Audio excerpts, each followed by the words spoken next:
Bom dia, queridos, a graça e a paz do Senhor Jesus. Veremos hoje Lamentações, capítulo 1. Lamentações tem 5 capítulos. Nós acabamos de ver o livro de Jeremias com 52 capítulos e agora estamos vendo as Lamentações de Jeremias. Jeremias lamenta por Jerusalém estar destruída e desolada. O propósito dos livros de Jeremias era lembrar aos exilados na Babilônia os motivos das suas provações e garantir a eles que, ao se arrependerem, poderiam voltar à terra prometida com grandes bênçãos. Eu sou o pastor Daniel Deusdete, da Semeadores. Estamos aqui da igreja Os Semeadores. Estamos aqui com essa palavra de Deus desde 2016 e iremos concluir nosso projeto em toda a Bíblia em 2019. Então abra aí a sua Bíblia para você fazer uma leitura prévia antes de nos ouvir.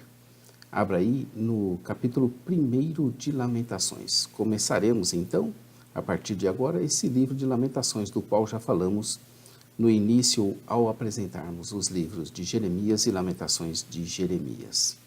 Se você preferir, entre em nosso blog site jamaisdesista.com.br. Lá você vai encontrar a parte escrita dessa narrativa. Sião jaz devastada e sem nenhum consolo. Lamentações inicia com um lamento descrevendo Jerusalém, a capital de Judá, a cidade da gloriosa presença de Deus em tenebrosa ruína. O primeiro versículo marca o tema desse lamento.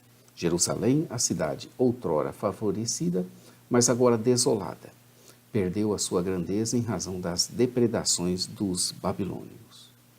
Ela era populosa e grande. A grande anterior de Jerusalém é enfatizada pelo duplo uso da palavra hebraica traduzida nesse versículo por suas duas palavras na nossa língua, populosa e grande. Era uma cidade rica e muito populosa. A cidade havia sido um microcosmo que prefigurava toda a criação futura. Agora se tornava viúva e estava em solidão. A viuvez e solidão retratam abandono ou ausência de bênçãos. Também, doravante, estaria sujeita a trabalhos forçados. Trabalhos forçados ou escravidão eram a antítese do plano de Deus para Israel, libertado da escravidão do Egito.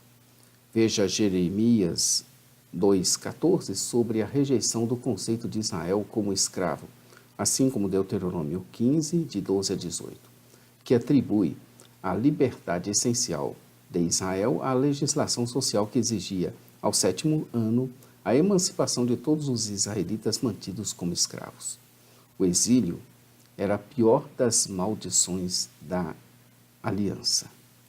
Recomendamos que você veja a Bíblia de Estudo de Genebra e lá você vai encontrar um quadro interessante para estudo e reflexões que são as principais alianças da Bíblia, que está em Gênesis 9, na página 27. Recomendamos que você faça essa leitura, muito interessante. Para isso que Jerusalém estava chorando à noite sem consolo algum.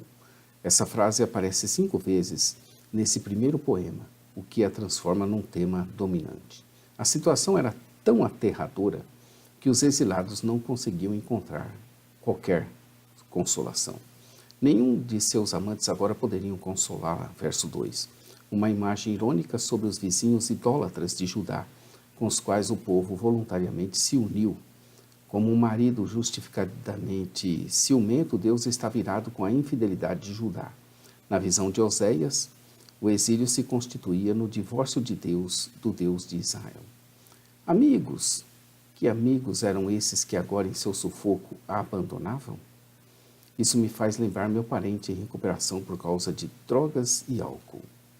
Ele sempre falava de seus amigos e os exaltava, até que sua irmã lhe disse: onde estão eles agora? Que você se encontra arrasado e precisando de ajuda, recursos e apoio. Quem é que vem te socorrer nos acidentes, nas delegacias, nas sarjetas, nos hospitais, e te apoia e te dá assistência? Onde de fato estão os seus amigos?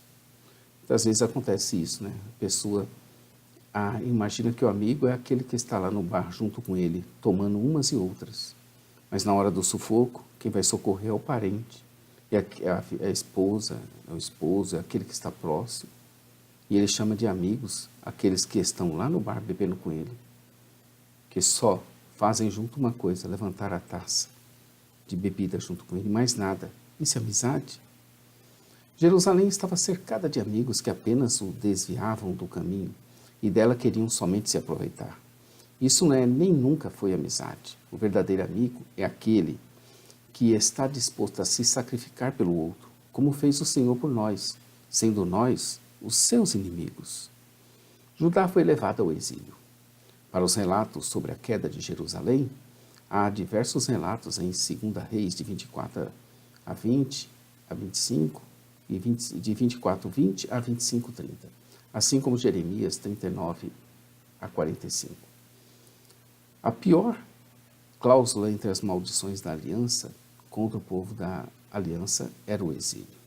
O exílio de Judá significava a sua retirada do local da bênção e salvação de Deus. Era terrível essa situação. Há outra também recomendação para você ver o excelente artigo teológico A Presença de Deus em 1 Reis 8. Então eles não haveriam de achar descanso dos inimigos, que era uma das bênçãos prometidas da aliança. O pranto estava em todos os caminhos e em todos os lugares, até nos caminhos percorridos por aqueles que moravam longe nas peregrinações e ao templo, que vinham para aquelas reuniões solenes. As principais reuniões anuais do povo para a celebração, especialmente a Páscoa, o Pentecoste e a colheita, quando Jerusalém ficava apinhada de gente e os sacerdotes presidiam as celebrações jubilosas. Agora as virgens estavam tristes, um sinal de derrota que contrastava com Jeremias 31, 13, onde elas se alegravam na dança. Foi por causa da sua infidelidade que as aflições de Judá tinham vindo, como os profetas haviam predito. No Salmo 73 e em Jeremias 12, verso 1, é possível ver outros lamentos. O lamento era acompanhado por uma breve confissão de pecado. No verso 6, ela é chamada carinhosamente de filha de Sião, uma personificação de Jerusalém que aparece 8 vezes só em Lamentações e muitas outras vezes em todo o material profético.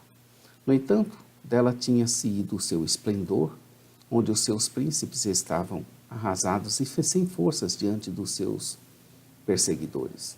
O presente amargo contrastava com o tempo anterior e mais feliz, possivelmente na época de Davi e de Salomão, em seu apogeu, sendo que agora não tinha ela quem a socorresse. Um contraste adicional com o conquistador Davi, que era o seu líder maior. O fato era que Jerusalém tinha pecado, e essa era a causa do seu exílio. Seria por isso que se tinha tornado repugnante, ou seja, uma referência à menstruação, que causava imundície ritual e impedia a mulher de ter acesso ao templo.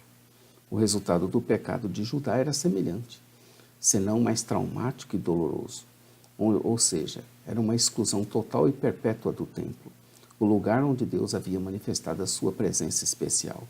E aqui, novamente, mais um artigo que vale a pena conhecer, que a presença de Deus, nós falamos, que está em 1 Reis 8, assim como era uma terrível humilhação.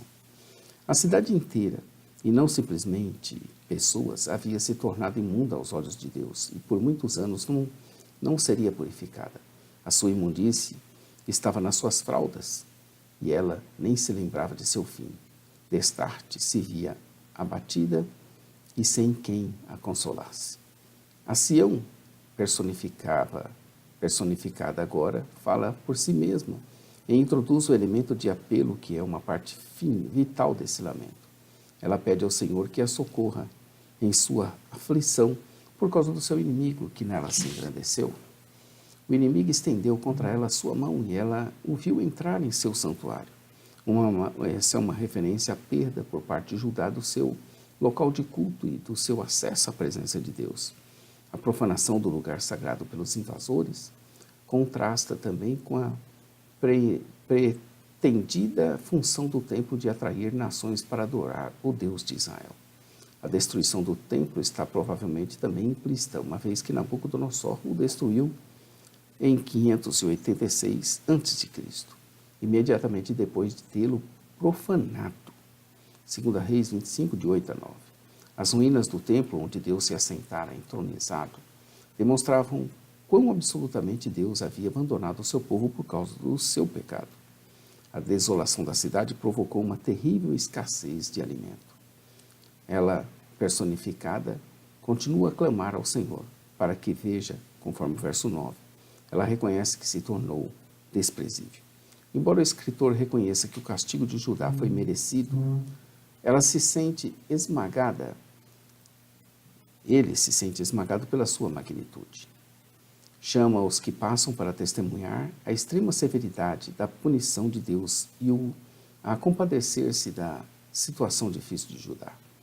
Ela está ciente que sua aflição veio do Senhor e que isso aconteceu no dia do furor da sua ira. Uma alusão ao dia do Senhor, livro de Sofonias, que descreve qualquer situação por meio da qual o Senhor intervém drasticamente na história para destruir os seus inimigos e salvar o seu povo. A destruição de Jerusalém, entretanto, revelou que Deus havia, pelo menos por um tempo, se tornado inimigo de Judá. O povo de Sião finalmente compreendeu que Deus havia usado os babilônios para afligi-los de modo tão terrível. O Senhor, anteriormente um guerreiro a favor de Israel, voltou o seu poder e fúria contra o seu próprio povo. Não havia mais consolador, pois este se tinha afastado dela. Ela estava sem quem pudesse consolá-la. A repetição dessa frase, que não haveria quem a consolasse, a constitui como tema dominante desse lamento. Não havia nenhum alívio nem consolação visível para Jerusalém. O Senhor ordenou acerca de Jacó, um dos nomes históricos para Israel, aludindo ao nome do patriarca, que fossem inimigos todos os que estavam em redor e Jerusalém se tornaria coisa imunda. Não o termo normal para cerimonialmente impura, mas o termo para trapos ou imundície menstrual. Até mesmo as nações que não respeitavam os padrões cerimoniais santos do Senhor desprezavam Israel como repulsivo. Isso se constituía num nítido contraste com a esperança que Deus havia conferido ao seu povo mediante o seu oferecimento da bênção da aliança. Apesar das dificuldades que esmagavam o escritor, ele reconhece por um momento a justiça do Senhor ao punir os pecados de Judá. Entretanto, o pensamento volta rapidamente outra vez para a sua condição insuportável. Novamente, verso 19, se lembra de seus amigos, de seus amantes, objetos da falsa confiança de Judá, que fez com que Deus ficasse irado com eles. Ela reconhece a sua rebeldia, a sua rebelião, o seu desprezo às coisas do reino de Deus, em preferência às porcarias com as quais tinha se envolvido. Ela estava totalmente sem ter quem a consolasse e persistentemente apelava ao Senhor por causa da vanglória dos inimigos, o que era profundamente ofensivo para Judá como povo da aliança de Deus e, portanto, para o próprio Deus. O dia do Senhor se tornaria um dia de terror para os inimigos de Sião. O lamento segue o padrão profético de julgamento, primeiro por meio dos inimigos e, finalmente, sobre os próprios inimigos.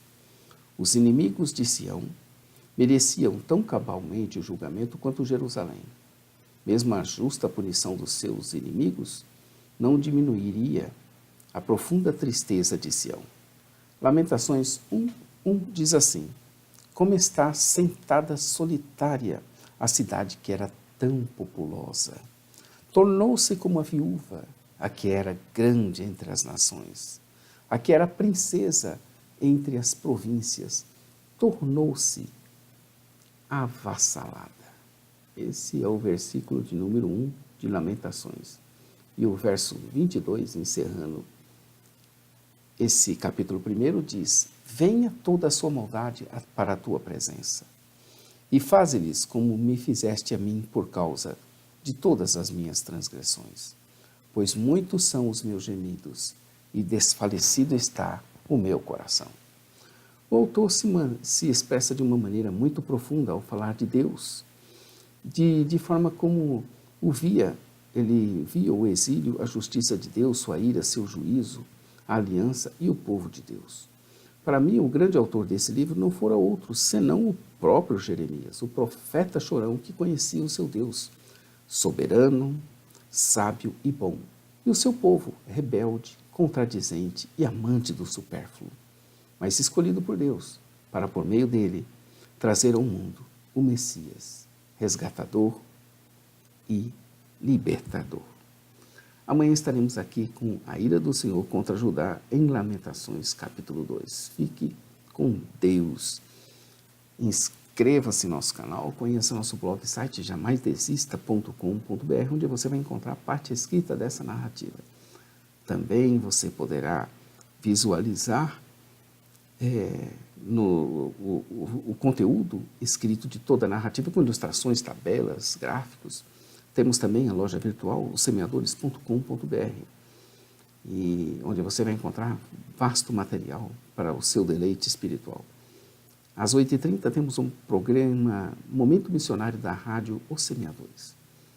E às 15 horas, no sábado, nós temos um Momento Missionário, Palavra de Vida, com o pastor Johnny Ramos, diretamente da Suécia. A todos um bom dia, fiquem com Deus. Maranata.